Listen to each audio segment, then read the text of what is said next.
बच्चों आज हम द्विविमीय और त्रिविमीय आकृतियों के बारे में जानेंगे। द्विविमीय आकृतियों के बारे में आप पढ़ चुके हो। इसके पहले क्षेत्रमिति 1 में हमने सबका क्षेत्रफल निकालना सीखा था। ये आपका क्या है? आयत। आयत का क्षेत्रफल लंबाई गुणित चौड़ाई, वर्ग भुजा गुणित भुजा। ये क्या है? समांतर चतुर्भुज, आधार गुणित ऊंचाई, समलंब चतुर्भुज 1/2 समांतर भुजाओं का योग गुणित ऊंचाई। ये क्या है? वृत्त। वृत्त का क्षेत्रफल ये समचतुर्भुज, जिसका क्षेत्रफल क्या होता है?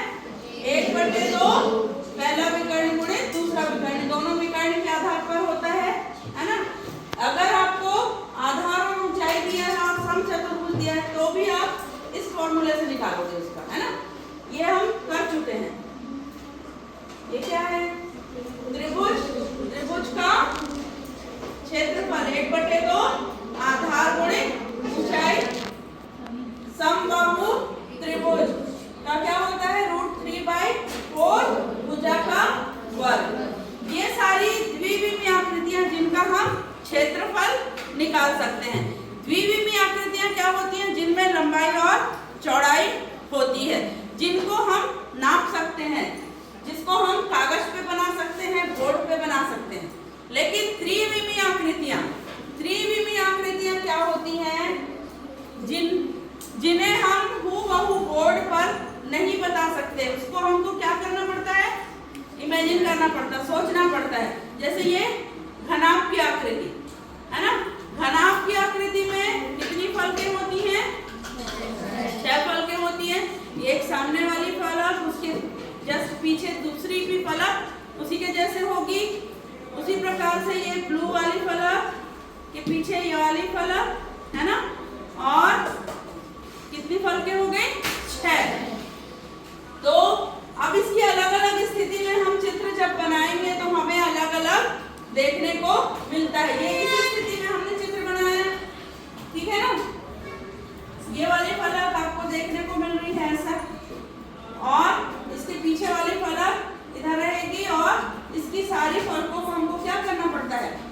इमेजिन करना पड़ता है। पीछे वाली 3 तो दिखती हैं, लेकिन बाकी 3 को हमको क्या करना पड़ता है? सोचना पड़ता है। अब त्रिविमीय आकृतियों का हम क्या निकालते हैं? आयतन निकालते हैं। क्यों? क्योंकि उसमें लंबाई, चौड़ाई और ऊंचाई तीनों होती है। अब इसकी लंबाई यदि ये है, ठीक है, चौड़ाई और ये ऊंचाई, 3 फलके हो गए। लंबाई गुणित चौड़ाई गुणित ऊंचाई, इसका आयतन क्या हो जाएगा? लंबाई गुणित चौड़ाई गुणित ऊंचाई। हम कोई भी वस्तु जितना स्थान घेरती है उसका आयतन होता है। इस बॉक्स को बनाने में जो प्रयुक्त सामग्री है वह इसका आयतन होगा, ठीक है। यदि मुझे इसको ठोस बनाना है तो मैं क्या करूंगी? इसका आयतन निकालूंगी, उतनी सामग्री लगेगी इसको बनाने में, ठीक है। अब आयतन और संपूर्ण पृष्ठीय क्षेत्रफल में क्या अंतर है? ये देखिए, ये मेरे पास एक घनाभ का नेट है। यहाँ पर हम देख रहे हैं कि ये हरी फलकें, 2 फलकें, एक जैसी जो फलकें हैं उसको सेम कलर से हमने दिखाया है। हरी वाली, इसके पीछे हरी फलक होगी, ये ब्लू के पीछे ब्लू। जब आप इस नेट को ज्वाइन करके घनाभ बनाओगे तो ये कुछ इस तरह से दिखेगा। इसको देखो, हम ऐसा करके बन गया। तो इस तरह से घनाभ की आकृति होती है, जिसमें हमें आमने सामने की फलकों का क्षेत्रफल बराबर होता है। तो इससे हम इसका संपूर्ण पृष्ठीय क्षेत्रफल भी निकाल सकते हैं। इसके ऊपर जो कागज चिपका है वो इसका क्या होगा? संपूर्ण पृष्ठीय क्षेत्रफल होगा। और इसको बनाने में जो सामान लगा है वो क्या होगा? इसका। तो दोनों में अंतर समझ में आया आपको?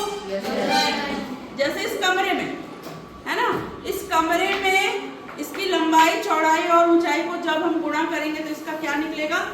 आयतन निकलेगा। इस कमरे में जो हवा भरी है वो इसका आयतन होगा। अब आप बोलोगे कि हम बैठे हैं, लेकिन हम पूरा एकदम ठसाठस तो नहीं भरे हैं ना। हम जब बैठे हैं तो हमारे आसपास हवा भी है। इस कमरे में जो हवा भरी है वो इसका आयतन है। तो हम ये स्पष्ट है कि द्विविमीय आकृतियों का हम क्षेत्रफल निकालते हैं, और इसकी जब पूरी हमको विमाएं मालूम होती है तो हम इसका क्या निकालते हैं? आयतन निकालते हैं। तो अंतर स्पष्ट है आप लोगों को क्षेत्रफल और आयतन में, ठीक है।